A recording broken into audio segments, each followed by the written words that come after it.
Assalamualaikum warahmatullahi wabarakatuh.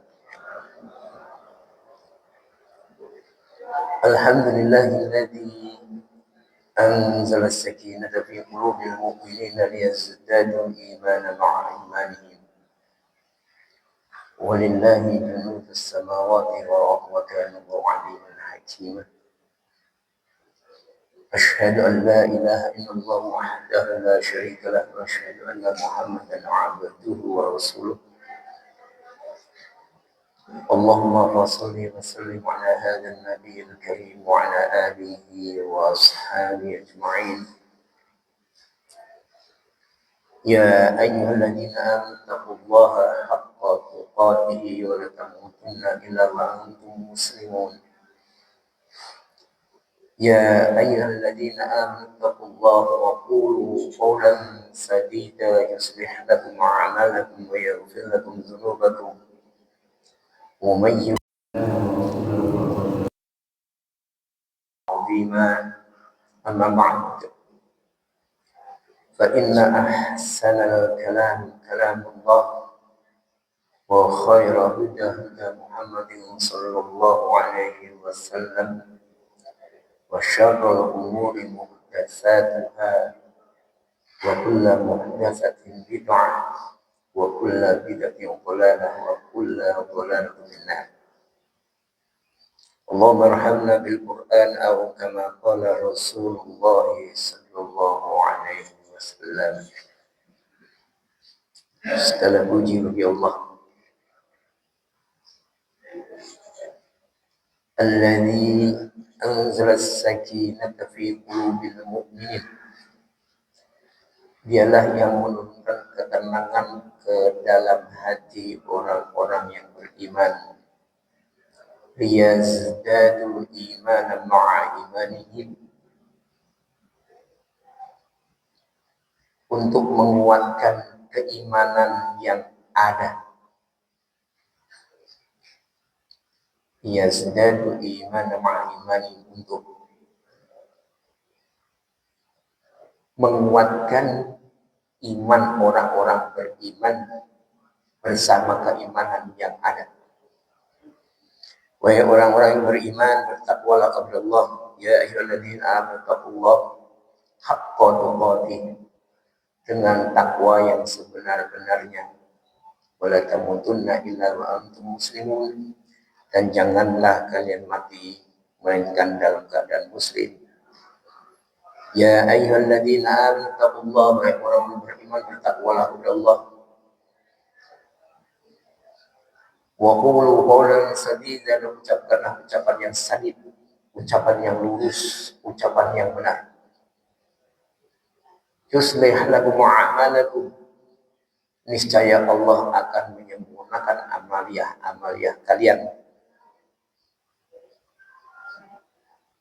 dan Allah akan mengampuni dosa-dosa kalian. Jemaah yang berbahagia, insyaallah dirahmati oleh Allah Subhanahu wa taala, calon jemaah haji.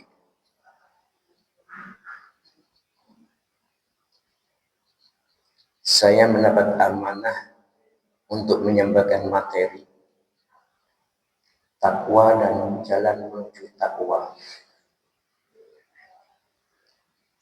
Amanah ini adalah amanah yang sangat berat. Tidak mudah orang untuk menggapai ketakwaan. Mari sama-sama kita melihat di dalam Al-Quranul Karim, surah Al-An'am, surah nomor 26, ayat yang ke-151, ayat 152, dan ayat 153.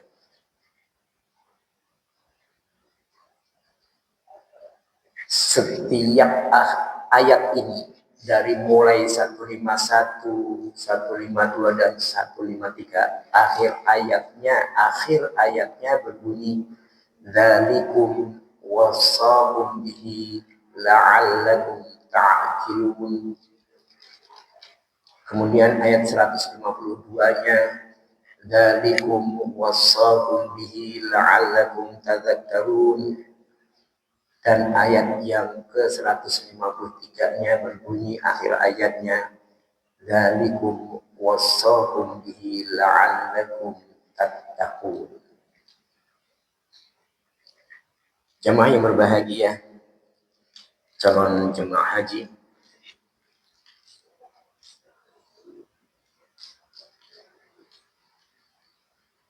awalnya Allah Tabaraka wa Ta'ala memanggil kita dengan sebutan orang-orang yang beriman.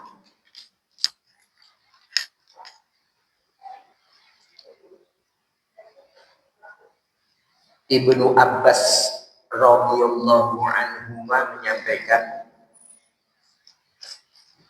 apabila di dalam Al-Qur'anul Karim di awal ayatnya diundang dengan kalimat orang-orang yang beriman, maka perhatikan redaksi berikutnya.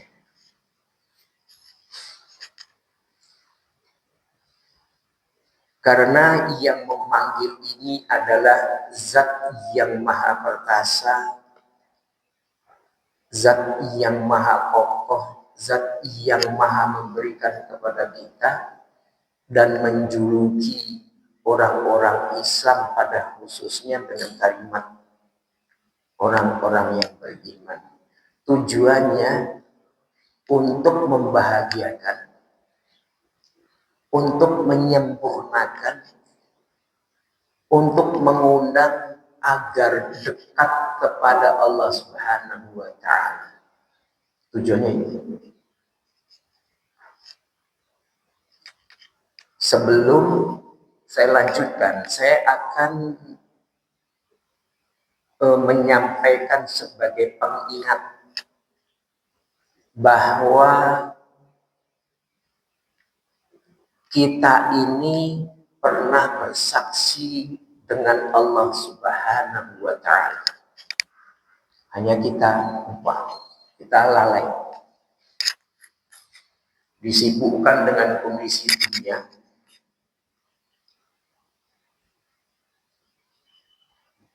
maka kelalaian yang terjadi di dalam memperhatikan ayat-ayat Allah. Bahasa saya kepada istri-istri saya nyebut istri-istri karena istri saya dua, bahwa apabila kita membaca Al-Qur'anul Karim, yang pertama kita harus mencintai. Dengan kita mencintai Al-Quran, maka Al-Quran itu akan menjadi syafaat. Tapi kalau sekedar kita untuk menggapai pahala, ini yang paling berbahaya.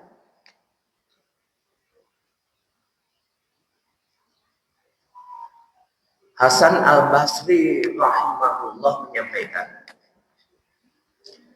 hendaknya umat Islam ini jangan sekadar menghafal ayatnya, jangan sekadar mempelajari tajwidnya dan makhrajul hurufnya, itu penting. Akan tetapi yang lebih penting lagi adalah memahami ayat-ayatnya. Keterpurukan umat Islam saat ini pada umumnya adalah hanya sebatas menghafal. Kalau bahasa teman saya, udah lama saya tidak jumpa, mungkin sudah meninggal karena beliau sudah sepuh. Pada saat sering jumpa dengan saya, sama-sama iktikaf di Masjid Al-Ittihad, beliau mengatakan, umat Islam ini, Ustaz, hanya baru bisa membunyikan Al-Quran, belum bisa mengimplementasikan Al-Quran. Benar, kejadian yang ada adalah, kalau bahasa saya adalah kegagalan dakwah.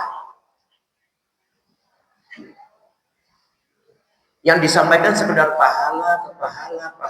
pahala sementara waktu. Hukum-hukum, batasan yang ada di dalam Al-Quran tidak membekas. Yang sholat dengan yang tidak sholat hampir sama saja, beda-beda tipis. Yang sholat juga koruptor, yang tidak sholat juga korupsi. Kan begitu. Para koruptor itu sholat, bukan tidak. Di dalam surah Al-A'raf, surah nomor urut 7 ayat yang ke-172, Allah Tabaraka wa Ta'ala berfirman, wa iz akhadha rabbuka min bani adama min zuhurihim dzurriyyatahum wa asyhadahum ala anfusihim alastu bi rabbikum qalu bala syahidna an taqulu yaumal qiyamati inna kunna an hadza ghafilin. Bapak dan Ibu, apabila ayat Allah dibaca dan dimulai dengan kalimat wa'id, ini maknanya peringatan. Sama halnya pada saat kita membaca Al-Quranul Karim, diawali dengan ayat ya ayyuhalladzina amanu, wahai orang-orang yang beriman. Apa redaksi berikutnya? Dalam beberapa hari lagi kita akan menjelang Ramadan. Maka ayat 180 itu dari surah Al-Baqarah selalu disampaikan. Tapi hampir tidak ada batas. Karena Al-Quran menyampaikan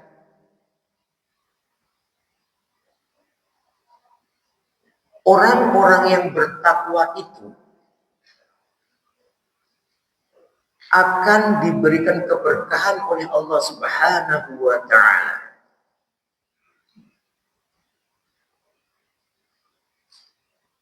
Orang yang bertakwa itu hidupnya nggak resah pada saat menghadapi segala sesuatunya, selalu dikembalikan kepada Allah Subhanahu wa Ta'ala. Dia tidak takabur. Kenapa? Karena takabur itu warisan Fir'aun. Mau sekaya apapun, dia tidak akan takabur, dia tidak akan sombong. Karena takabur warisan dari Fir'aun. Apabila dia berdagang, tidak akan mencuri sukatan. Karena apa? Karena mencuri sukatan itu warisan kaum Nabi Shu'aib.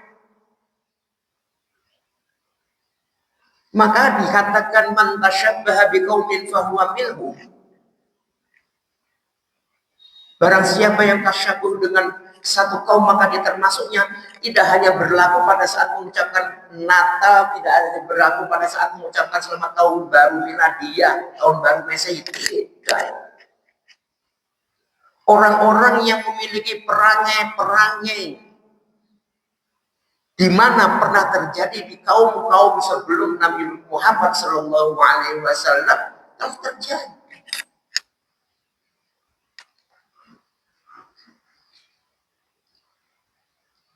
Jadi pada saat kita membaca Al-Quranul Karim, kita terjemahkan, bertanya kepada ahlinya, ini maksudnya bagaimana? Seperti tadi saya pulang dari kajian, ada yang bertanya kepada saya. Tadinya saya mau langsung pulang karena akan istirahat sebentar. Kondisi badan kurang fit. Pertanyaan begini, Ustaz, ini ada seorang laki-laki yang berkenalan dengan seorang perempuan di Korea. Yang jelas orang tuanya tidak bisa menjadi wali. Terus bagaimana pernikahannya? Sebelum pernikahan harus ada akad terlebih dahulu di mana dia bersumpah masuk Islam. Maka saya sampaikan, pada saat ikrar masuk Islam silahkan lewat telekonferensi. Tapi begitu pernikahan, tapi tidak masalah karena laki-lakinya orang Indonesia. Dia harus menuju wali hakim. Bapaknya nggak bisa jadi wali mujbir. Jadi hukum yang berlaku. Hukum yang berlaku. Maka pada saat Al-Quranul Karim, saya kembali kepada ayat 172 surah Al-A'raf, wa iz, dan ingatlah ada tanbih. Tak ubahnya sebagaimana Allah Subhanahu wa taala berfirman di dalam surah Ibrahim ayat yang ke-7. Wa idh ta'adzana rabbukum la in syakartum la azidannakum wa la in kafartum inna 'adzabi lasyadid. Dan ingatlah, apa yang harus kita ingat? Undang-undang Allah Subhanahu wa taala. Karena Al-Qur'an merupakan undang-undang yang dibawa oleh Jibril alaihissalam sampai kepada Muhammad sallallahu alaihi wasallam, maka secara langsung Rasulullah Muhammad sallallahu alaihi wasallam sebagai rasul kita, semua ajaran-ajaran harus berittiba. Jadi kalau mau berbicara takwa tidak bisa dengan bagian tersendiri.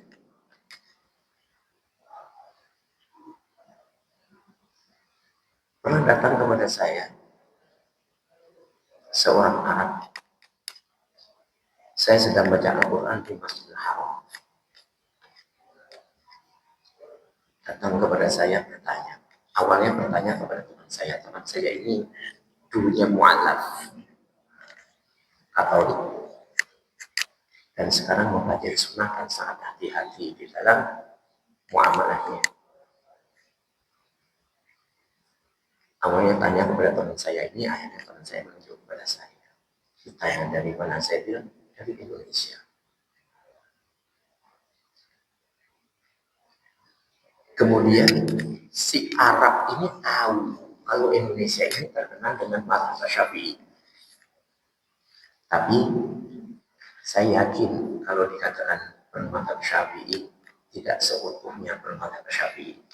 Karena saya yakin tidak pernah mempelajari kitab Ar-Risalah, tidak pernah mempelajari kitab Al-Um, kitab induknya Imam Syafi'i. Ar-Risalah itu adalah kodamnya awal pembicaraan Imam Syafi'i. Kemudian Al-Um itu adalah kitab fikihnya Imam Syafi'i. Jadi mazhab yang ada di Indonesia ini mazhabnya campur aduk, termasuk tradisi juga masuk. Dia mengatakan apa kepada saya? La Syafi'i wala Maliki wala Hanafi.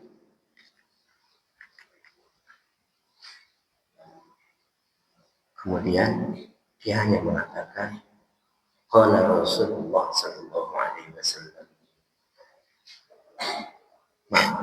Dia tidak mengatakan qala Rasulullah, tapi dia cuma mengatakan la Syafi'i la Maliki la Hambali. Kemudian waktu itu saya coba katakan lama sekali. Kemudian saya katakan, lah, walakin qala Allah, qul in kuntum tuhibbunallaha fattabi'uni wa yuhibbukumullah wa yaghfir lakum dzunubakum wallahu ghafurur rahim. Oh, qala Rasulullah, katanya qala Rasulullah. Saya katakan enggak. Akan tetapi saya sampaikan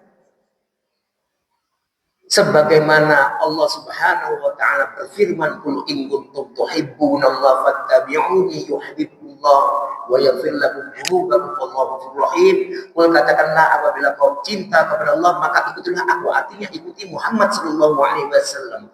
Tapi kenyataannya yang ada saat ini tidak. Dikatakan siapa rasulnya? Muhammad sallallahu alaihi wasallam. Baik, ini sebagai tanbih, sebagai peringatan. Dan ingatlah tatkala Allah mengambil dari sulbi Bani Adam. Jadi roh yang ada di dalam diri kita ini dulunya disumpah oleh Allah. Dalam satu riwayat disampaikan tempat itu bernama Wadi Nu'man dan hari itu hari Arafah. Jadi kalau mau berbicara Arafah atau hari Arafah, bukan saat ini saja, atau bukan semenjak Rasulullah SAW. Karena pada saat diambil persaksian oleh Allah Subhanahu wa Ta'ala, ruh kita, persaksian itu berada di Wadi Luqman namanya pada hari Arafah. Apa persaksiannya? Alastu bi rabbikum, benarkah aku ini Rabb kalian? Nanti ini ujungnya akan sampai kepada takwa.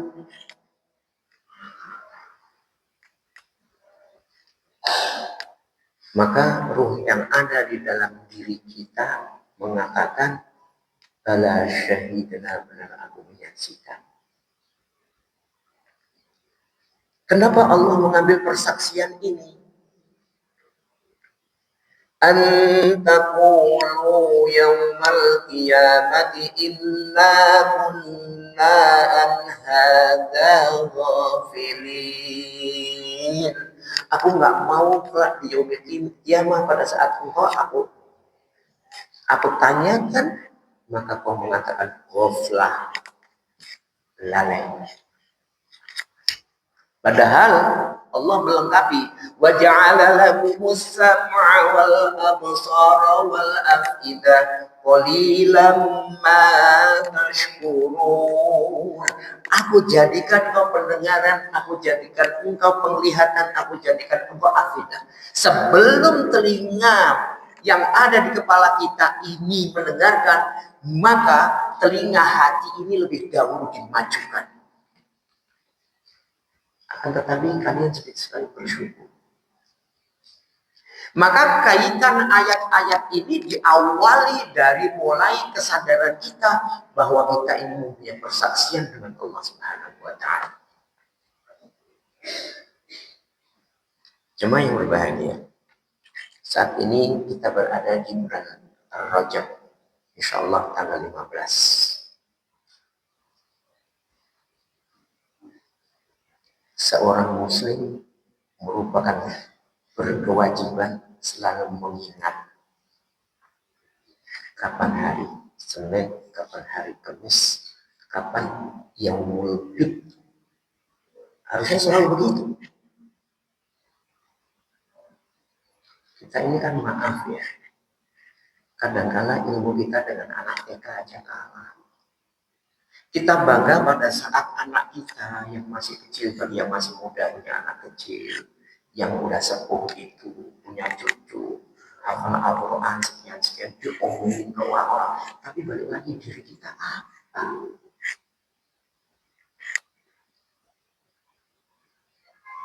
Saya suka bertanya kepada cucu saya, ada bapaknya, ada ibunya.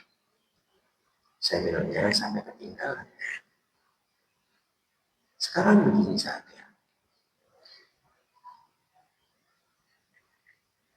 doa mau makan itu dari tahun ke tahun, dari semenjak kecil sampai sudah sepuh, itu Allahumma barik lana fima razaqtana wa qina adzabannar.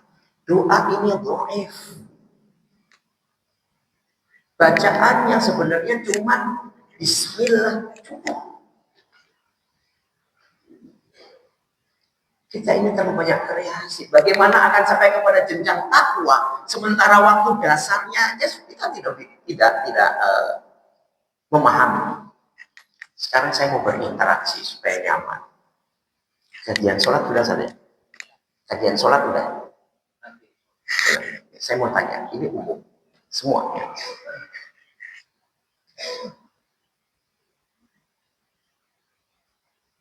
Ini bisa terjadi. Bab sholat saya. Ada seseorang, jadi ini saya sengaja saya putus untuk penyegarannya. Saya sisipkan bab fikih. Ada seseorang, katakanlah seseorang ini tidur kemalaman dan bisa tidur kalau minum obat tidur. Ada. Baru-baru ini saya temui ada orang, seorang ibu-ibu bisa tidur kalau minum obat tidur. Dan dosis obat tidurnya ini selalu bertambah. Ini berbahaya sekali.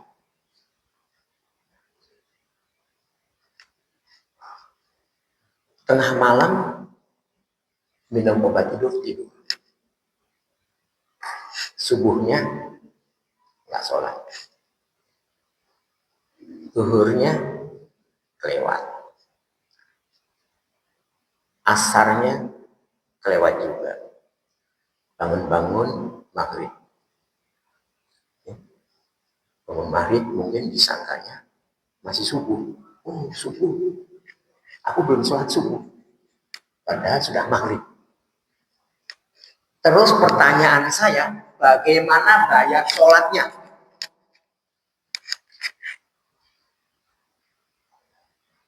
Yakin nggak belajar? Karena untuk datang ke pengajian itu lebih berat daripada ke lapangan olahraga. Olahraga bikin sehat. Maaf, di sini paling sepuh umurnya berapa Pak? Berapa? Ada yang lewat 60? Berapa? Berapa Bu? 58? Hebat. 60, 70? Berapa? 80? 80 sehat, masih bisa. Karena ketentuan berangkat haji yang sekarang ini agak ribet. Ketentuan haji reguler yang sekarang ini agak ribet dan plusnya banyak masalah. Sampai sekarang plus ini masih gonjang ganjing. Jangan-jangan nggak berangkat. Saya dengar kabarnya seperti itu. Karena biaya 8.000 US yang tersimpan di sekarang bukan Kemenhaj sekarang ini, Kemenhaj. Di Kemenhaj itu belum bisa dicairkan. Padahal driver harus bayar pemotongan di Mekah maupun di Madinah. Jadi berbahaya ini yang prosesi saat ini. Dan kuotanya juga tidak memenuhi.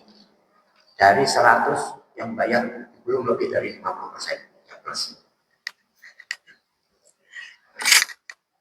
Ada yang bisa jawab? Ya, silahkan.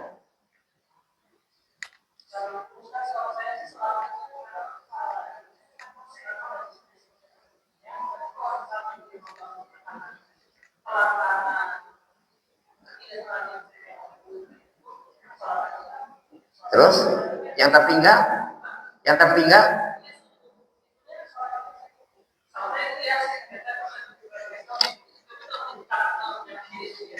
yang tertinggal bukan masalah jadi kebiasaan, ini bisa terjadi kan waktunya.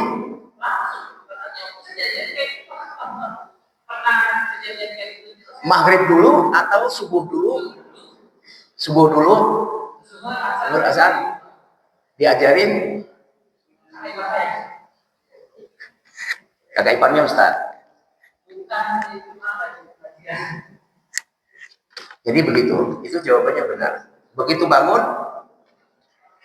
sholat subuh, sholat duhur, sholat asar, kemudian maghrib. Betul. Sekarang saya mau tanya lagi nih. Seseorang safar, nanti ada untuk kaum ibu yang masih ini ya. Seseorang safar, perjalanan di tol katakan, maghribnya terlewat, masuk di satu tempat istirahat, waktu isya, ada sholat berjamaah, dia ikut sholat berjamaah, ya, ikut sholat berjamaah, dia sholat isya dulu atau sholat maghrib dulu, dan bagaimana caranya?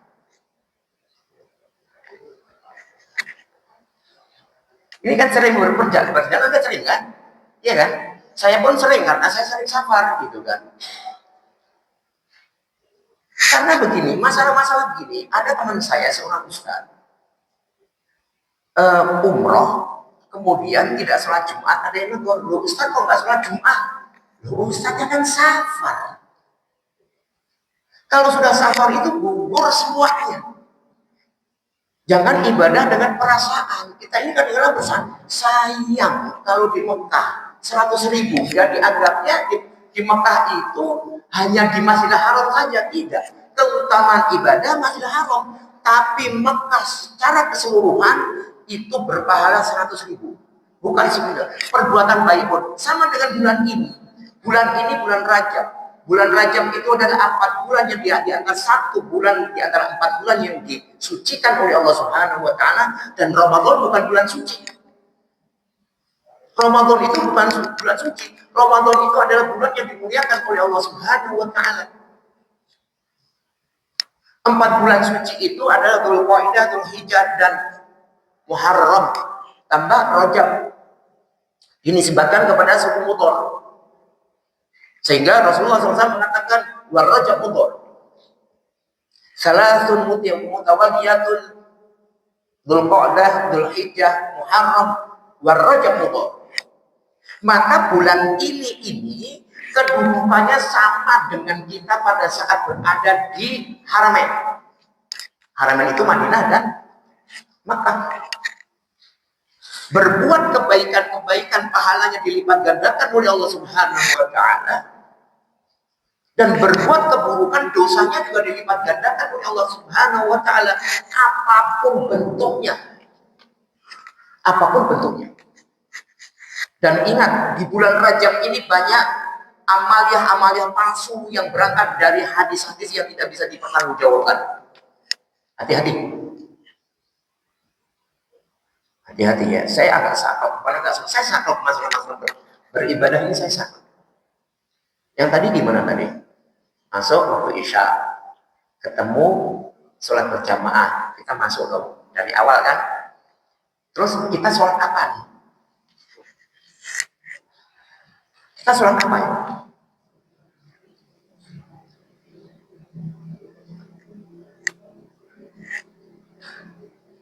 Ya.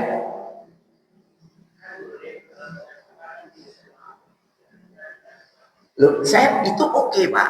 Tapi saya mengatakan, kan ada orang yang senang, orang yang hobi berjamaah, Pak. Itu begitu masuk ke sholat berjamaah, pahalanya 27 derajat. Ya kan, masuk. Terus masuknya ini sholat Isya apa sholat maghrib? Pertanyaan saya. Apakah tidak boleh sholat maghrib?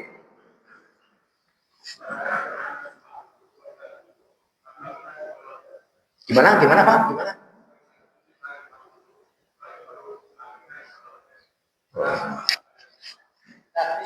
Jadi nggak apa-apa, jawab aja.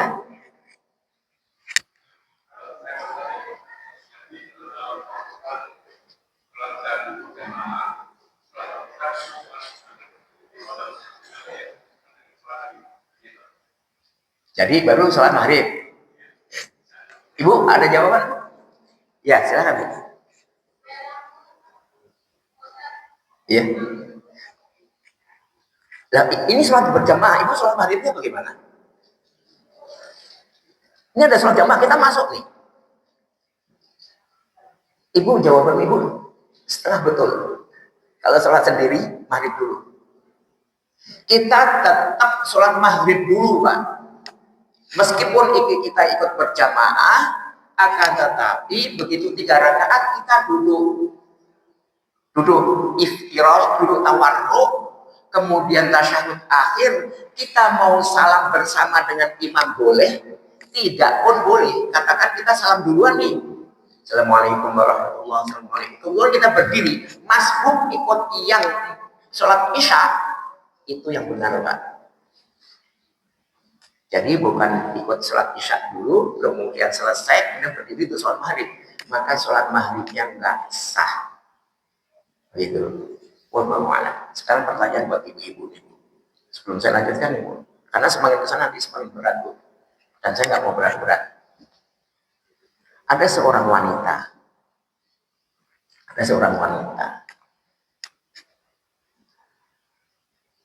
Waktu zuhur, sekarang saya katakan sekarang nih, waktu zuhur itu sekarang pukul 12. Asik masak. Ya, asik masak. Kemudian pukul 2 siang. Qadarullah menstruasi. Pertanyaannya, zuhurnya dibayar apa enggak? Zuhurnya dipotong apa? Zuhurnya dipotong apa enggak? Ini kaum ibu, ini perlu disampaikan kepada anaknya, kepada mantunya. Karena di dalam rumah tangga itu harus disampaikan ayat-ayat Allah, harus disampaikan ajaran-ajaran Rasulullah SAW supaya rumah tangga itu hidup. Gimana Bu? Duhurnya dibayar? Dikobok itu Bu? Enggak. Apa? Gimana Bu? Dikobok-koboknya kan sesudah berhenti. Kalau hanya waktu isya, kapan koboknya?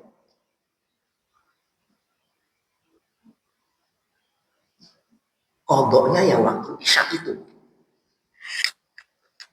Begitu bersih, katakan bersihnya itu waktu maghrib, waktu isya, atau waktu asar. Zuhurnya didahulukan, maka sesudah itu baru sholat yang waktunya itu kita kerjakan. Jadi rahasia-rahasia ini bisa didapatkan dari kajian. Dan kitab fikih itu banyak. Kitab fikih saya itu ada 9 untuk menguatkan pendapat-pendapat. Seperti itu. Ya. Bagaimana? Ada, tapi tidak ada untuk mereka yang tidak pernah sholat kemudian sholat Pak. Orang yang tidak pernah sholat atau sholatnya bolong-bolong, tidak ada kobok.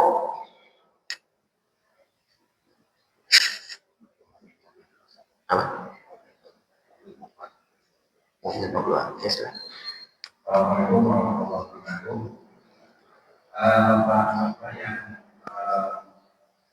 yang mobil yang B1129 dan B1140 orang bisa sebentar ada yang membuat. Maaf, tadi kalau memang tidak masuk lagi bisa supaya ada lagi yang buat. Terima kasih Pak. Maaf. Bagus, mobil saya sudah saya singkirkan dulu, jadi aman. Jadi hal-hal seperti ini harus dikaji, harus dipelajari, supaya apa? Supaya kita sampai jenjang ketakwaan itu bisa kita dapatkan. Baik, saya kembali ke ayat 151, ayat 152, nantinya ayat 153. Ayat 151 ini berbicara 5 permasalahan.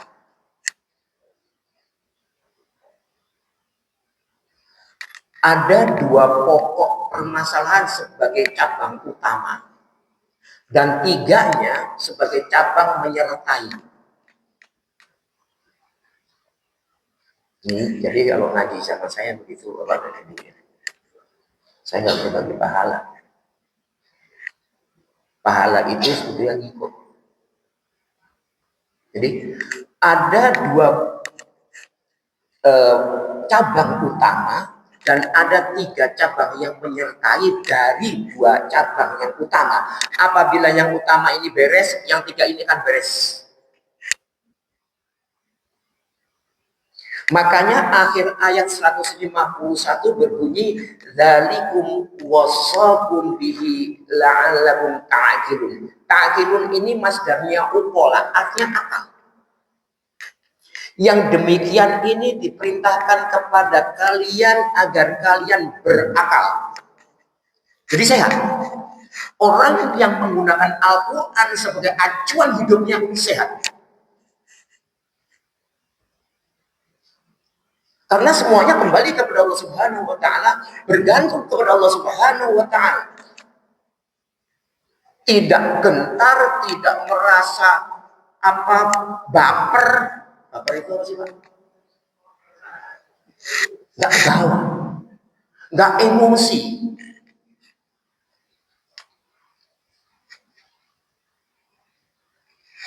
Saya cerita sedikit ya.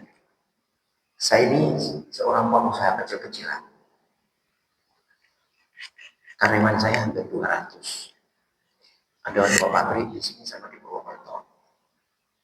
Satu saat tahun 2018, saya dikenakan pajak. Datang itu orang pajak.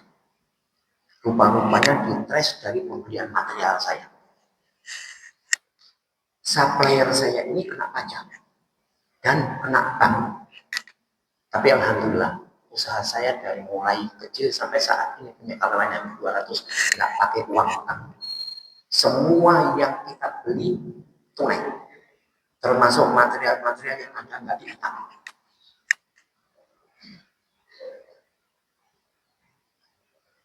Kemudian anak-anak saya, karena saya digenerasi dengan anak-anak saya. Anak saya ngomong, Pak, kita dikenakan pajak 28M. 28M itu kalau beli permen cecak berapa kilo? Loh, kenapa? Iya, kita rupa-rupanya ditelisik 5 tahun ke belakang. Kita tidak termasuk, kita tidak bukan PKP. Jadi kita dianggap sama dia di situ untuk pajak 28M. Kita nggak punya hitung-hitungannya juga. Terus saya ngomong sama anak saya cuma gini, jangan stres. Dulu tahun 2007 Bapak mungkin pernah punya utang 1,3M terhadap supplier. Dulu apa di Jampang nggak ada pinjaman sore. Coba ada pinjaman sama yang lain, nggak ada. Jangan mewariskan utang. Karena riba itu bermusuhan dengan Allah Subhanahu wa Ta'ala. Akhirnya cari konsultan pajak. Cari konsultan pajak, mantan orang pajak, bela orang pajak. Gak jelas deal untuk menyelesaikan 180 juta, kita bayar separuh. Gak selesai juga, akhirnya dapat konsultan. Anak saya memajukan konsultan, agamanya Katolik. Saya pertimbangkan. Saya ngomong sama anak saya, jangan stres. Saya ngomong sama bagian akunting, jangan memasukkan pembukuan. Jangan bohong, sedikit pun bohong itu dosa. Ya itu kan duitnya dikorupsi, dia aja korupsi sih. Yang penting bukan kita yang korupsi. Singkat cerita, Agustus 2024 selesai. Konsepnya apa? Allah yang menyelesaikan. Itu konsep tauhid. Itu konsep tauhid. Belakangan katanya karena ganti representatif, dibilang masih ada sisa utang 3M. Tanya, punya nggak dia catatannya? Kita catatan enggak? Dia nggak punya catatan. Akhirnya orang pajaknya ngomong apa? Ini saya bongkar aja. Ya mau dibayar berapapun jadi. Nggak ada, saya bilang. Memang duit tinggal bumut. Nggak ada. Dia punya catatan, kita punya catatan, adu. Kita juga punya pasal. Kita adu pasal semua mereka. Jadi punya kekuatan. Ngadepin hidup ini nggak sulit. Jadi semakin sepuh, semakin tenang. Maka saya bilang, saya ini pensiunan. Semua anak-anak saya dijalankan. Baik, saya kembali. Ada 2 pokok cabang utama. Ayat ini hikmahnya tujuannya tadinya kepada Rasulullah Shallallahu Alaihi Wasallam. Kul ta'ala, kul kata-kata ta'ala. Sini ibaratnya seperti ini. Allah Subhanahu wa Ta'ala memanggil Rasulullah SAW. Jadi Al-Quran itu berdialog, nyaman. Memang Al-Quran ada ayat-ayat mutasyabihat, ada ayat-ayat muhkamat. Ayat-ayat muhkamat itu jelas, akan tetapi ada ayat-ayat muhkamat yang dinasakh dan mansukh. Ayat yang dihapuskan sebagai pengganti, bacanya tetap dapat pahala, akan tetapi perlakuan hukumnya berbeda. Nanti saya berikan contoh-contoh.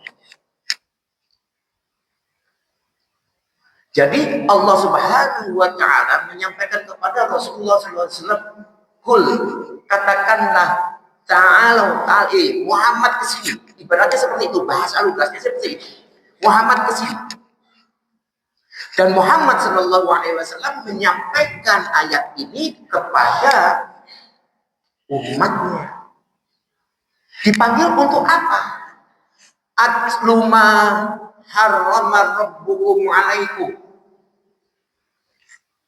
Jadi kalau mau belajar takwa ini, awalnya dari tauhid. Tauhid itu satu kekuatan yang dimana tidak akan gentar menghadapi segala-galanya. Bukan kita menjadi orang yang anarkis. Maka saya bilang, apabila di Indonesia diterapkan hukum Islam, itu cakep. Tapi tidak dengan anarkis. Coba, konglomerat-konglomerat 9 Taipan itu nggak akan kena PPN 11% dan pajak badan 25-35%. Jizyah itu di bawah itu. Jizyah di bawah itu. Ada hitung-hitungannya. Kalau sekarang ini pengusaha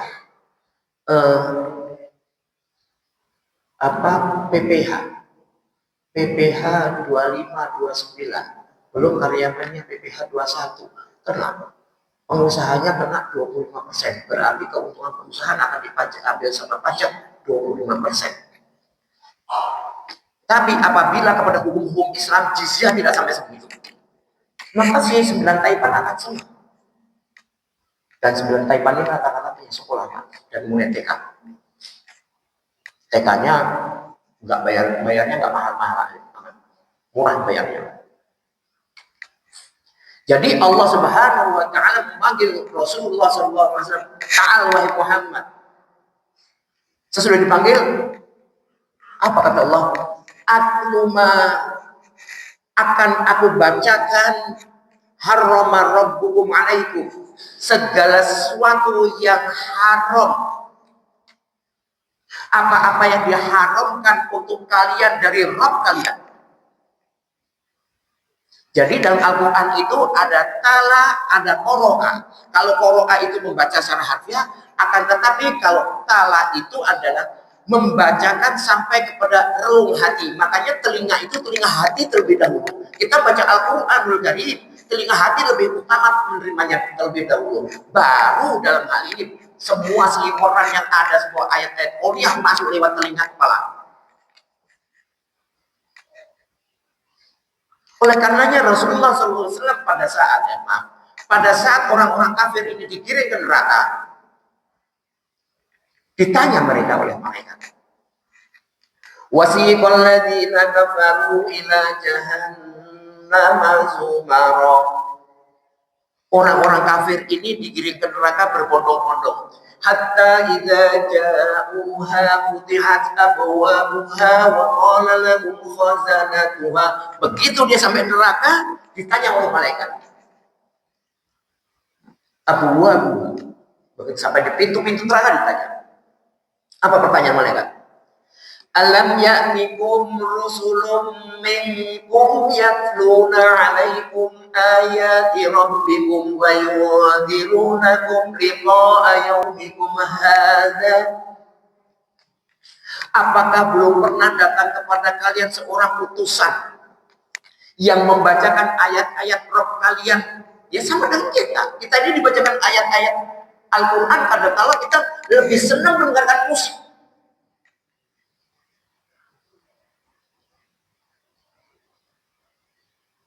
Dengarkan ayat-ayat Al-Quran, kemudian disimak, karena kita mengklaim sebagai orang-orang yang beriman.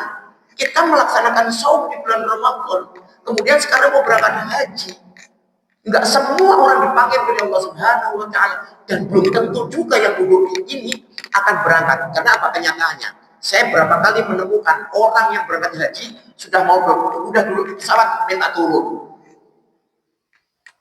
Saya menemukan orang yang mau umroh sama-sama digiring digandeng dari pintu pesawat. Saya tanya, ada apa? Takut pesawatnya jatuh.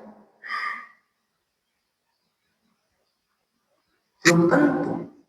Kalau sudah labbaik Allahumma labbaik, melafalkan ihlal ihram, kemudian sampai ke tanah suci, kemudian melakukan tawaf kudum, kita tawaf, sa'i, tahallul. Yang saya ingatkan masalah tahallul ya, karena saya berkomunikasi ke dua pakar ahli hadis Jangan sekali-sekali tahalul untuk digunting sedikit, nggak sah. Tahalul itu cuma ada dua, muhallikin dan muqassirin, digundulin dan dicukur pendek. Kalau haji cukup cukur pendek, dicukur kira-kira tersisa lah kalau 3 mili, 4 mili gitu. Kemudian nanti begitu selesai dari Muzdalifah, mau lempar jumroh dulu atau mau tawaf dulu, nanti tahallul baru muhallikin, dibersihkan semuanya. Ada yang berpendapat digunting sedikit, nanti kalau dari dicukur, nggak bisa, jangan akal-akalin hukum.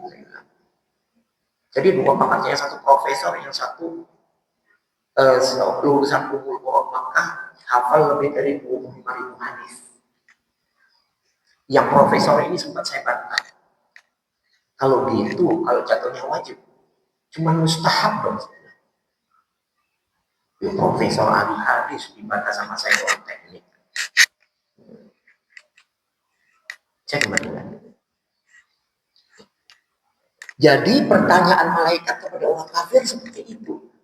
Apakah belum pernah datang kepada kalian utusan yang membacakan ayat-ayat Rabb kalian dan mengingatkan wa yudhirunakum, dan mengingatkan kepada kalian liqa'a yaumikum hadza, sehingga kau dipertemukan dalam kondisi hari yang seperti ini.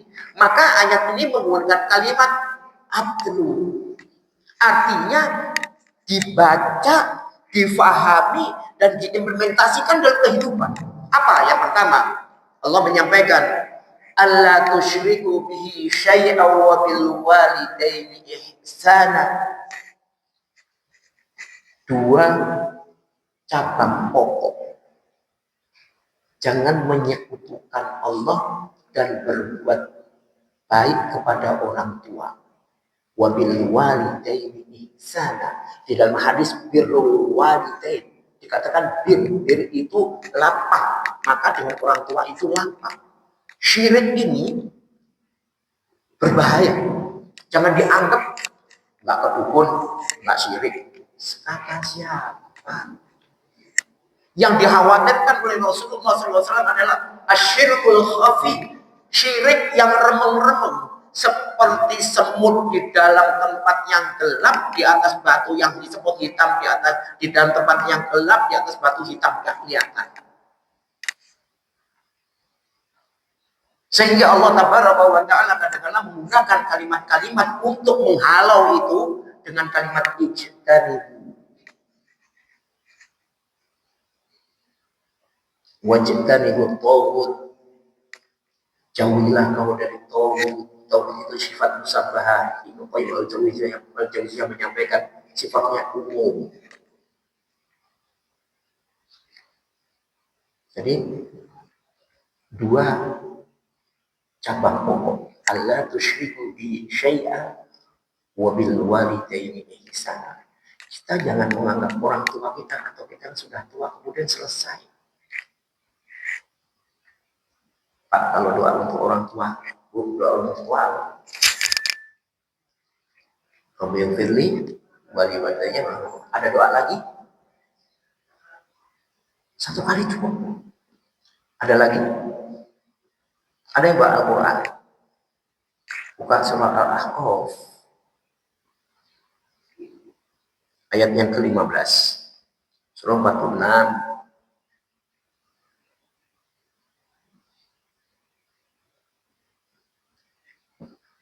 Ayat yang ke-15. Coba baca.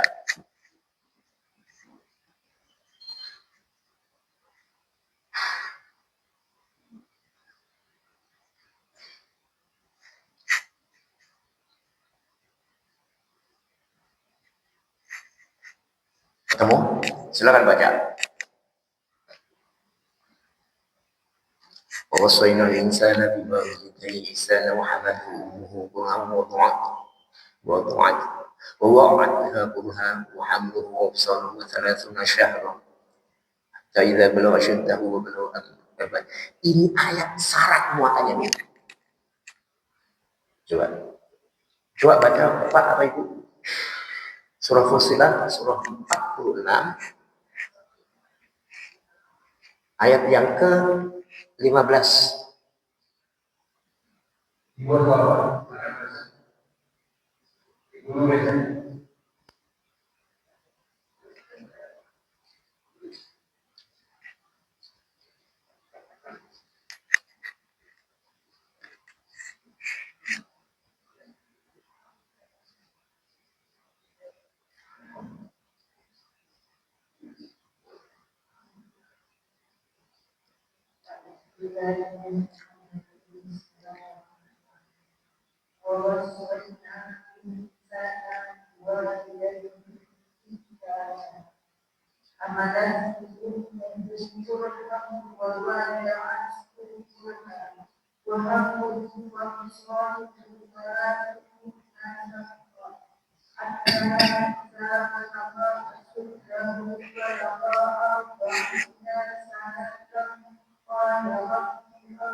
Terjemah. Yang kami perintahkan kepada manusia adalah berbuat baik kepada kedua orang tuanya. Ibunya adalah saudara dunia dengan susah payah dan mendirikannya dengan susah payah pula. Masa mengandung sampai penyakitnya selama 30 bulan. Hingga apabila dia sudah dewasa dan umurnya mencapai 40 tahun, dia berdoa, ya Tuhanku, berilah aku petunjuk agar aku dapat mensyukuri nikmat-Mu yang telah Engkau limpahkan kepadaku dan kepada kedua orang tuaku, dan agar aku dapat berbuat kebajikan yang Engkau ridhoi, dan berilah aku kebajikan yang akan mengalir sampai kepada anakku sendiri. Sungguh aku bertobat kepada Engkau dan sungguh aku termasuk orang. Yang pertama, ayat ini memberitakan tentang berbuat baik kepada ibunya. Kemudian yang kedua, ayat ini memberikan pelajaran bahwa menyusui itu tidak harus 24 bulan. Karena ini pernah terjadi di zaman pemerintahan Utsman bin Affan. Ada seorang wanita dituduh hamil sebelum nikah. Karena 6 bulan melahirkan, 6 bulan hamil melahirkan. Sekarang pun akan terjadi demikian. Al-Quran menjelaskan terlebih dahulu bahwa menyusui, hamil dan menyusui itu 30 bulan. Maka pada saat anak itu lahir dengan kondisi 9 bulan, berarti menyusui 21 bulan. Tidak harus 24 bulan. Jadi 24 bulan itu tidak berlaku. Di zaman Utsman terjadi sehingga dijatuhkan hukum rajam. Maka Ali menyampaikan kepada Utsman bin Affan, nggak bisa, kata Ali. Kau tahu ada saksinya mana? Karena menuduh seseorang berzina itu harus punya saksi. Kalau perempuan 4, kalau laki-laki 2. Tidak ada saksi. Kenapa dijatuhkan hukum rajam? Ali mengemukakan ayat ini. Jadi menyempurnakan, memberikan ASI itu tidak harus 24 bulan. Tergantung. Kalau lahirnya 9 bulan atau prematur, katakan 7 bulan, 8 bulan, maka 30 dikurangi. Nanti saya kalau begitu, saya dari ilmu kedokteran, saya belajar sama teman-teman saya kedokteran, lahir prematur itu bagaimana penanganannya dan lain sebagainya. Itu panjang sekali. Timbulnya Gen Z sekarang kita salah penanganan itu seperti ini. Ada yang lahir prematur, kemudian sekarang umur 15-16. Yang paling susah pendidik ini anak-anak sekarang ini umur 15, 14, 15, 16. Kemudian yang berikutnya disampaikan oleh Allah Subhanahu wa taala, hatta idza balagha ashuddahu wa balagha 40 sanah. Begitu sampai kepada umur balik, asyuddahu wa bilugha arba'ina sana, kemudian sampai umur 40, maka diperintahkan oleh Allah Subhanahu wa taala mendoakan kedua orang tuanya itu dengan doa, Rabbi auzi'ni an ashkura ni'mataka allati an'amta 'alayya wa ala walidayya wa an a'mala shalihan tardah, sampai habis. Sampai akhirat. Jadi bukan cuma Rabbi firli wa walidayya wa rahmatullahi wa barakatuh. Kita naik, kelas kita naik. Lantaran kemunafiqan dia akan menaikin tanggal setingkat demi setingkat. Jangan stagnan kita. Dunia kita pengen naik terus, tapi pemahaman akhiratnya stagnan, itu nggak tepat. Akhirat dikejar, dunia dapat. Man kana yuridu hadzal akhirati nazid lahu fi harfi wa man kana yuridu hadzal dunya nu'tihi minha wa ma lahu fil akhirati min nasib. Barang siapa yang mencari akhirat, pasti akan aku tambah kata Allah. Ada seorang kepala sekolah mengatakan kepada saya, Ustaz kan nggak bisa baca Al-Quran. Justru dengan baca Al-Quran itu difahami, diimplementasikan dalam kehidupan. Bahagia itu nanti. Kalau sekarang Bapak dan Ibu melihat bagaimana kemajuannya Cina,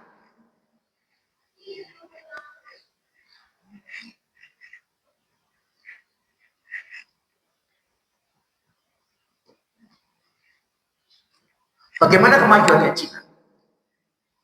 Cina itu boleh dikatakan mereka yang masuk Islam mempelajari Islam betul-betul. Yang dagang di Cina itu mereka yang beragama Islam rata-rata. Kecuali ada tempat-tempat tertentu. Di sini pun ada. Di Bandung ada, di Jalan Cipadang. Jangan coba-coba kalau di Bandung makan di daerah Jalan Cipadang. Itu banyak makanan haram. Jadi kalau kepingin maju, pelajari Al-Quran. Jadi Al-Quran itu tidak membuat orang jumur, orang stagnan, tidak. Al-Quran itu membuat orang itu maju. Anak saya kalau tanya sesuatu kepada saya, mau berjalan seperti itu, tanya kepada saya. Melanggar hukum enggak? Karena sekarang dipegang oleh anak-anak saya, perusahaan saya.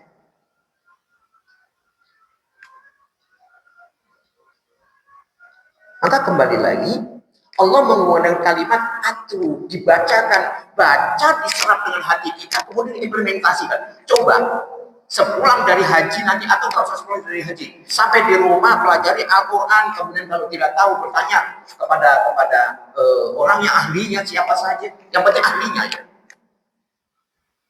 Jadi dua pokok cabang itu adalah alla tusyriku bihi syai'an. Syai'an ini bentuk nakirah, umum, apapun bisa terjadi. Kemudian wabil walidaini ihsana. Kemudian cabang yang tiga berikutnya, wala taqtulu auladakum min imlaq nahnu narzuqum wa iyyahum. Ini berlaku. Ada yang mengatakan bahwa ini dihubungkan dengan keluarga berencana. Larangan untuk membunuh. Karena semua rezeki itu dijamin oleh Allah Subhanahu wa taala. Kemudian wala taqrabul fahisha ma dhahara minha wa ma batan. Dan jangan kau dekati perbuatan-perbuatan keji, baik yang zahir maupun yang ada dalam hati. Jangan, hati-hati. Pada saat diturunkan ayat Lillahi ma fis samawati wa ma fil ardi wa in tubdu ma fi anfusikum aw tukhfuhu yuhasibukum bihillah. Sahabat itu gelisah. Karena Allah akan menghisab apa yang zahir maupun yang batin. Menyampaikan kepada Rasul, ya Allah, bagaimana? Kata para sahabat. Allah akan menghisab siapa orang yang hatinya tidak berpikir untuk orang lain.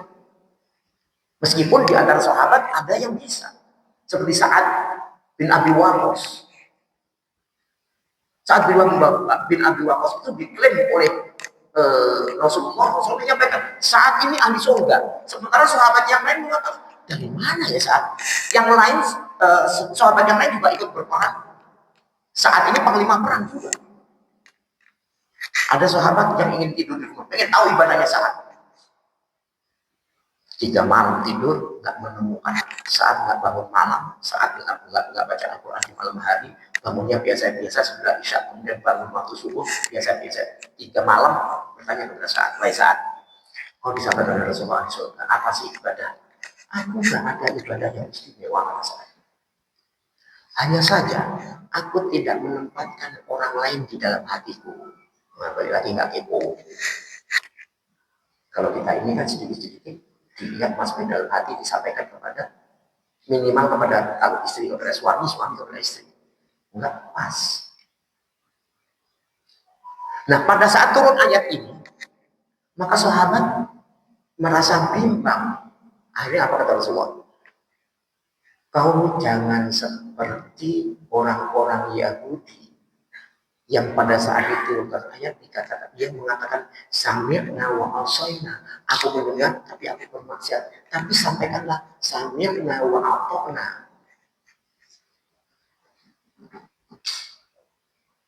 Kemudian ayat yang 284 dari surah Al-Baqarah ini dinasah dan diganti, dimansuh dengan ayat yang berbunyi la yukallifullahu nafsan illa wus'aha laha ma kasabat wa 'alaiha ma kasabat. Diganti, maka sesuatu yang ada di dalam hati sebelum dizahirkan tidak akan dihisab oleh Allah. Jadi, tapi dia seperti apa? Orang yang terbiasa menyimpan dalam hati dizahirkan itu banyak. Maka selalu saya sampaikan Al-Quran difahami. Jangan nunggu pahala tapi berbahaya.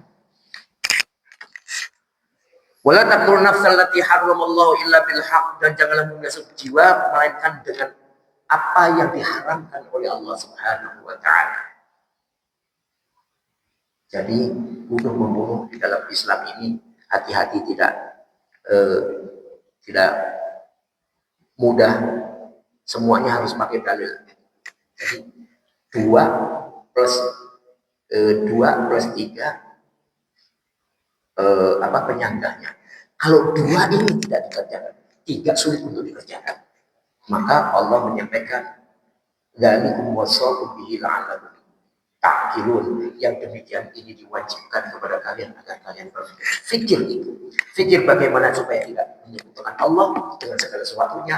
Fikir bagaimana untuk berbuat baik kepada Allah. Kalau sudah meninggal, doa. Datangin pemakamannya sebagai pelajaran bahwa kita juga akan menyusul. Seperti itu. Kemudian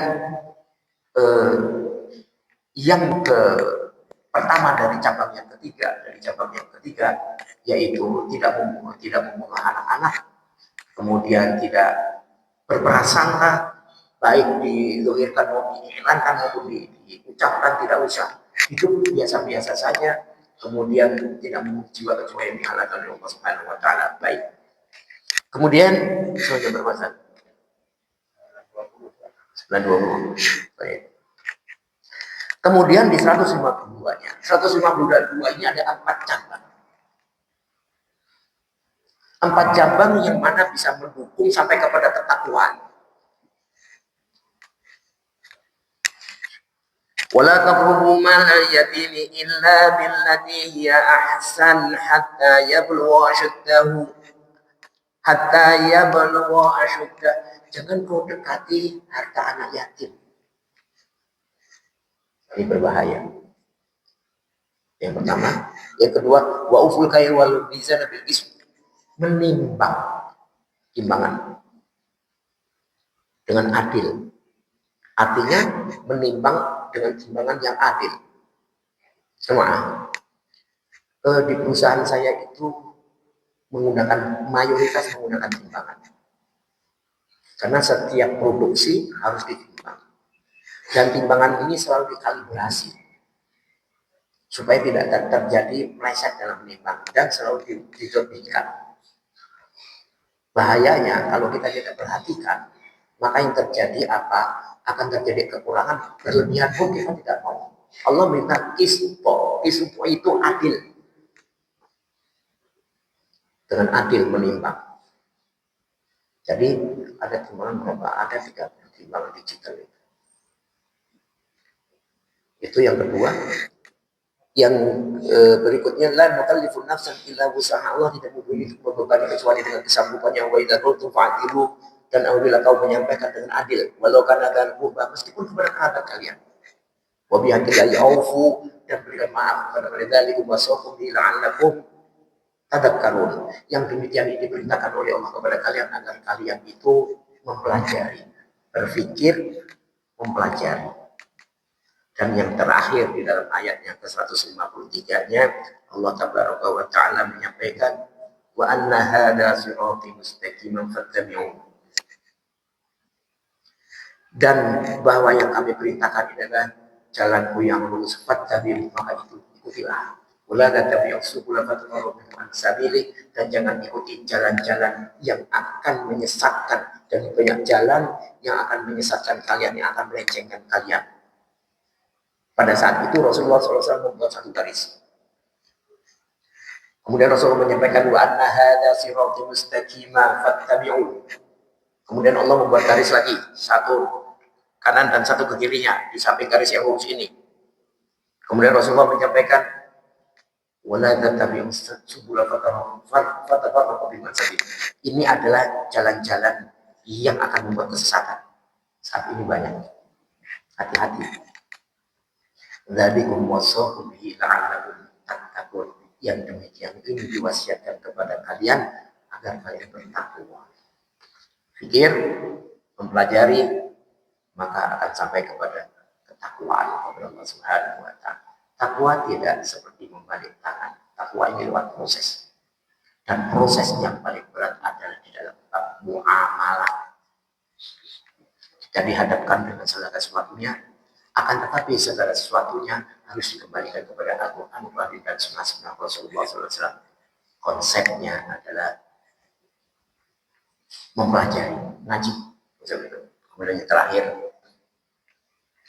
pada saat Allah Subhanahu wa Ta'ala memberikan perundang-undangan kepada hambanya, maka Allah juga memberikan konsep-konsep untuk pendekatan. Konsep pendekatan dan dilakukan oleh Rasulullah dengan cara bagaimana berdoa. Kemudian ada orang yang mengatakan aku sudah berdoa, tapi kalau Allah Subhanahu wa Ta'ala tidak mengabulkan, jangan sampai terucap seperti itu. Kita termasuk orang yang tidak sabar. Yakin bahwa doa itu konsepnya cuma dua, al-khauf wa roja, ketakutan dan berharap. Yakin kalau tidak di dunia ini dibalas oleh Allah, di akhirat akan dibalas oleh Allah Subhanahu wa Ta'ala sesuai dengan doa apa yang kita mintakan. Akan tetapi ada orang-orang yang dimana tidak memenuhi konsep-konsep, kemudian meminta doanya dikabulkan oleh Allah Subhanahu wa Ta'ala. Saya ambil contoh saja. Ada satu surah yang kita baca minimal 17 kali dalam satu hari satu malam. Surat Al-Fatihah. Allah Subhanahu wa Ta'ala berfirman, Rasulullah SAW bersabda. Rasulullah SAW bersabda, Allah Subhanahu wa Ta'ala berfirman bahwa Allah menyampaikan, Ibnu Adam, anzaltu 'alaika sab'a ayatin, thalathun li wa thalathun laka wa wahidatun baini wa bainaka. Fa amman allati li falhamdulillahi rabbil alamin ar-rahmanir rahim maliki yaumiddin. Anak Adam, aku turunkan kepadamu 7 ayat tanpa berbicara ikhtilaf tentang basmalah. Ini pendapatnya macam-macam. Karena ini nanti akan menyangkut masalah cara baca. Aku turunkan kepada kalian 7 ayat. 3 untukku dan 3 untukmu. 1 antara aku dan engkau. Yang 3 untukku. Fa'amman lagi, kata Allah. Dan hadis qudsi tersebut. Alhamdulillahi Rabbil Alamin. Ar-Rahmanir Rahim. Maliki Yaumiddin. Ini hak prerogatif Allah. Enggak boleh dikotak-atik. Ini milik Allah, merupakan tauhidullah. Tidak boleh. Mau dihadiahkan oleh tidak bisa. Karena ini antara Allah dan pembacanya. Kemudian Allah melanjutkan, allati baini wa bainaka, satu antara aku dengan engkau. Apa itu? Iyyaka na'budu wa iyyaka nasta'in. Hanya kepadamu kami menyembah, hanya kepadamu kami berbakti, hanya kepadamu kami beribadah, dan hanya kepada pula kami mohon pertolongan. Ibadah dulu baru menghadapkan pertolongan. Antal ibadatu wa alayya al-'aun. Dari pihakmu melakukan peribadatan dan dari pihakmu memberikan pertolongan kata Allah. Apabila ada doa yang belum diselesaikan oleh Allah, maka bertanyalah kepada diri kita, kenapa? Kenapa kok kita ingin senjang dengan Allah Subhanahu wa Ta'ala? Ini bisa terjadi kepada siapapun. Satu saat saya malas untuk sholat Senin Kamis. Saya koreksi, ada apa ini? Mungkin makanan yang salah, mungkin pergaulan saya yang salah, dan lain sebagainya. Saya gaul kepada siapapun. Saya cuma sama orang Jepang, saya sebut sama Austria dan lain sebagainya. Gaul kepada siapapun. Tapi tetap menggunakan batasan-batasan. Ada juga yang meleset, bisa terjadi. Satu saat saya diundang untuk menjadi pembicara bagaimana pengolahan daging yang sempurna. Ke Palu, saya datang ke Palu. Namanya ibu-ibu minta foto bersama kepada saya. Ya Allah, ini salah satu faktor untuk menjauhkan diri dari Allah Subhanahu wa Ta'ala. Termasuk kemaksiatan jangan dianggap biasa. Segala sesuatu kemaksiatan kecil apapun jangan dianggap biasa. Maaf kalau ada bapak-bapak yang merokok, stop. Karena itu salah satu kemaksiatan kepada Allah dan itu salah satu, jangan nanti kalau rokok sebagai kebutuhan, maka rokok sudah jadi Tuhannya. Kalau nggak rokok rasanya nggak nyaman. Rokok udah jadi Tuhan. Saya dulu merokok berat. Saya merokok itu dulu satu hari 3 bungkus cisam, 4 bungkus cisamsu ditambah 6 bungkus 1 bungkus. Saya berhenti total sesudah saya ngaji. Ngaji saya ngaji tauhid. Saya ngaji tidak ada pentingnya sama rokok. Jadi sebenarnya itu jangan bermaksiat kepada Allah Subhanahu wa Ta'ala seperti apapun. Tanya kepada diri kita pada saat itu belum diangkat oleh Allah Subhanahu wa Ta'ala. Kalau kita koreksi sudah, kemaksiatan sudah kita turunkan sudah, oh ternyata clear dengan ucapan istighfar astagfirullahaladzim.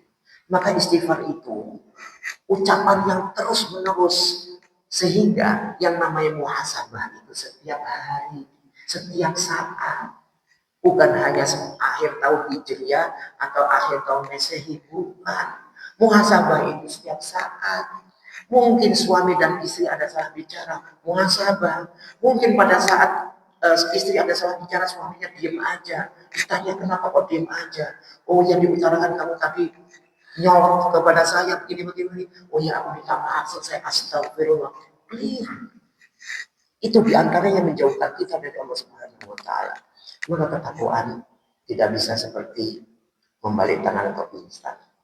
Kemudian baru Allah melanjutkan, ihdinas siratal mustaqim, siratal ladzina an'amta 'alaihim ghairil maghdubi 'alaihim waladdallin. Ini yang 3 hambanya. Jadi clear. Yang terakhir sekali doa. Doa ini diajarkan oleh Rasulullah SAW. Hadisnya terjadi multasir. Ada yang mengatakan sesudah salam, ada yang mengatakan sebelum salam, tapi yang paling kuat adalah sebelum salam. Doanya, Allahumma a'inni ala dzikrika wa syukrika wa husni ibadatik. Itu dibaca pada saat tasyahud yang terakhir sebelum salam. Jadi sebelum kita salam, baca Allahumma a'inni ala dzikrika wa syukrika wa husni ibadatik. Ya Allah, tolonglah aku untuk selalu ingat kepadamu, kemudian bersyukur kepadamu dan ibadah sebaik-baiknya kepadamu. Ada sisa 6 menit lagi. Ada pertanyaan silakan.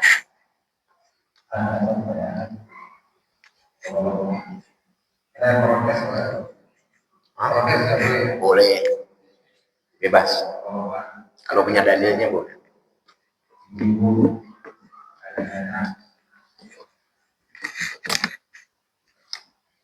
Kalau berarti paham selatan. Ya, insyaallah. Tapi Boleh. Kalau mau tanya nanti silakan. Assalamualaikum. Waalaikumsalam. Menambahkan pertanyaan terkait dengan sholat. Jadi Ustaz menyampaikan kalau yang baru dan ini tidak kotor. Bagaimana jika kejadian itu yang kita contohkan misalnya di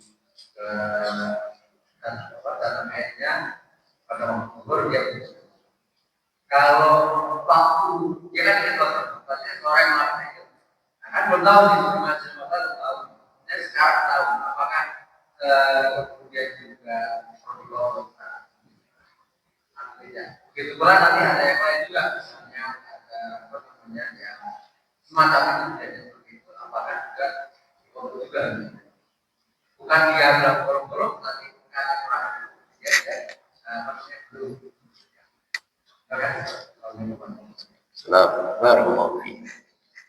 Jadi qadha sholat itu diperkenankan kepada mereka yang mendawamkan sholat. Kemudian ada kealpaan, contohnya tertidur seperti tadi. Kemudian ibu-ibu yang menstruasi kan biasa menyepelekan waktu, itu kan? Itu bisa. Tapi bagi mereka-mereka yang biasa tidak sholat, ada kan banyak itu, ya. Atau pas lagi ketemu orang dia sholat, ini bahaya ya. Soalnya dilihat, oh dia sholat juga. Kalau saya berbicara tentang syirik, ini bahaya ya seperti itu. Maka dia tidak perlu. Begitu dia sadar dengan kajian bahwa yang akan dipertanyakan pertama kali adalah sholat. Kalau sholatnya beres ya dia beres, kalau tidak juga tidak beres gitu kan. Kemudian dia ada rasa ketakutan, maka dia tidak perlu memotong sholatnya. Pendapatnya kuat demikian. Karena kita tidak tahu jumlahnya berapa. Ya kan? Maka cukup beristighfar atau membaca sayyidul istighfar. Allahumma anta rabbi la ilaha illa anta khalaqtani sampai ke habis. Wallahu a'lam. Iya, silakan. Yang bukan kabar.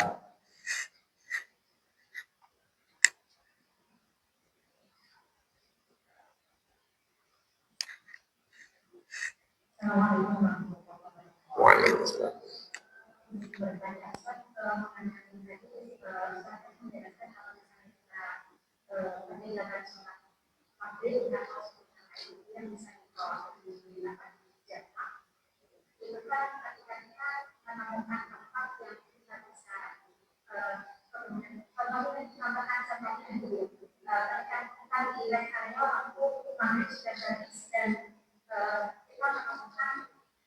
Berjamaah dengan imam itu kita dianjurkan untuk sholat maghrib terlebih dahulu. Sementara itu niatnya kita bagaimana kan kita maghrib sementara imam kan niatnya sholat isya.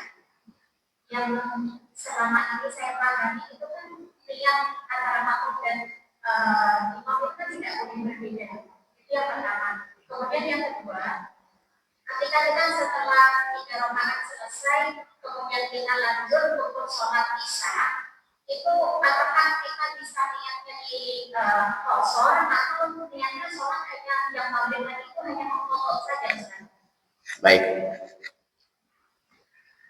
Barakallahu fiiki. Ini permasalahan niat. Apakah niat itu harus dijaharkan? Tidak. Tidak ada satu dalil yang mengatakan bahwa niat itu harus dijaharkan.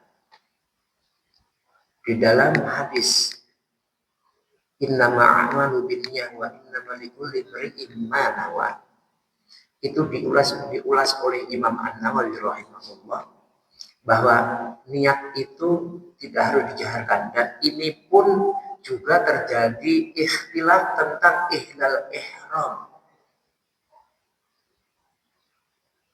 Ucapan ihlal ihram itu perlu dalam hati atau dilafaz. Ada yang mengatakan talafuz, ada yang mengatakan dilafazkan. Tapi ada yang mengatakan tidak perlu, dalam hati saja cukup.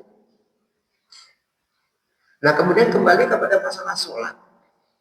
Inilah problemnya. Apabila kita terbiasa dengan melafazkan niat, maka kita tidak tahu bagaimana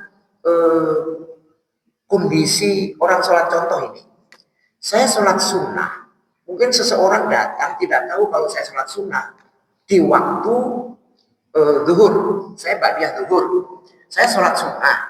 Kemudian ada seseorang yang belum sholat zuhur ingin mungkin disangkanya saya sholat zuhur. Maka pada saat ia bersama dengan saya tidak perlu memberi, biarkan saja. Karena niat itu jatuhnya masing-masing. Sholat zuhurnya tetap sah. Saya selesai 2 rakaat salam, dia melanjutkan 4 rakaat. Jadi niat di dalam sholat itu tidak harus bersama-sama niatnya dengan imam, kecuali memang kita itu mengawali bersama-sama dengan imam, dan itu pun tidak perlu bersama. Kalau bersama-sama nanti rame, imam usolli farqol, makmumnya semua usolli farqol semua nanti, gitu kan, rame. Diri kita niatnya kita karena kita mau sholat maghrib. Makmuman lillahi ta'ala itu sebetulnya juga tidak ada, Bu. Tidak bisa, ya. Niatnya ibu sholat maghrib. Soal berjamaah posisinya itu yang menilai Allah. Seperti itu. Betul. Tapi alangkah baiknya mending munfarid, sholat sendiri. Yang paling berbahaya apa? Sering di masjid-masjid ini, saya sholat di Qadrul Manazil. Qadrul Manazil itu termasuk mikot bagi orang-orang yang datangnya dari Damam, dari Riau, dari Taif, gitu kan. Ini ada sholat berjamaah, betul jamaah lagi sini. Ini nggak boleh, nggak sah sholatnya. Maka bagaimanapun harus ikut jamaah ini dulu. Terus bagaimana? Apakah orang yang masbuk bisa jadi imam? Enggak, putus. Kan biasanya begini, ini saya panjang sedikit ya. Ada orang yang masbuk jadi imam, ya dijadikan imam. Kita datang belakangan, imam yang awal sudah selesai, itu kan? Kemudian dia masih berdiri ketika, lalu datang orang Noel ini, ya kan? Yang ini masbuk juga, datang lama-lama nanti makmum sampai pintu masjid atau pintu sholat. Nggak ada yang seperti ini. Jadi ibu niatnya sholat maghrib saja. Kemudian apabila ibu pengen menggosor isyanya, ya ibu keluar. Ibu sholat sendiri. Sholat sendiri untuk apa? Gosor sholat isyanya selesai.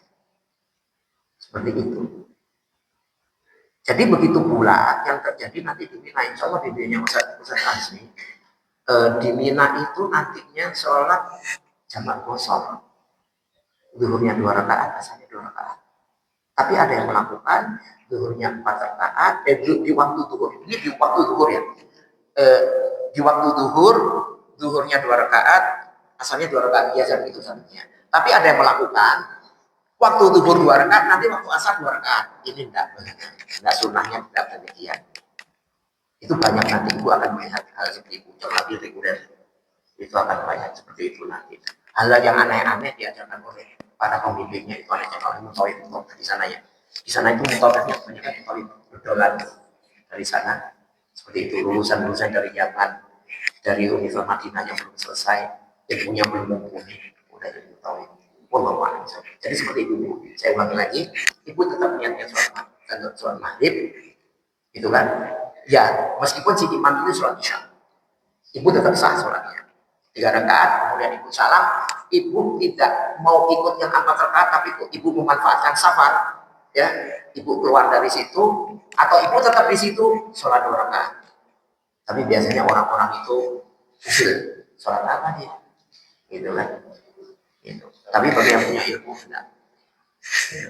Saya kira itu yang bisa saya sampaikan, insya Allah. Apabila ada pertanyaan lebih lanjut, nanti bisa WA atau saya, insya Allah. Teman jawab saya biasanya agak lambat. Ada pertanyaan lagi?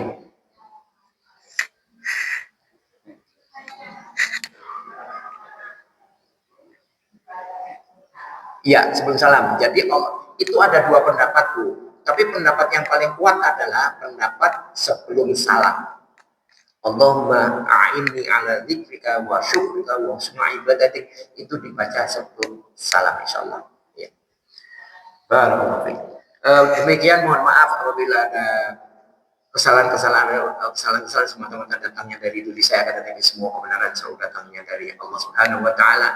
Wa sallallahu ala Muhammadin wa alihi wasallam. Subhana rabbika rabbil izzati amma yasifun wa salamun ala mursalin walhamdulillahi alamin. Saya tutup dengan doa majlis. Subhanakallahumma bihamdika asyhadu an la ilaha illa anta astaghfiruka wa atubu ilaik. Assalamualaikum warahmatullahi wabarakatuh.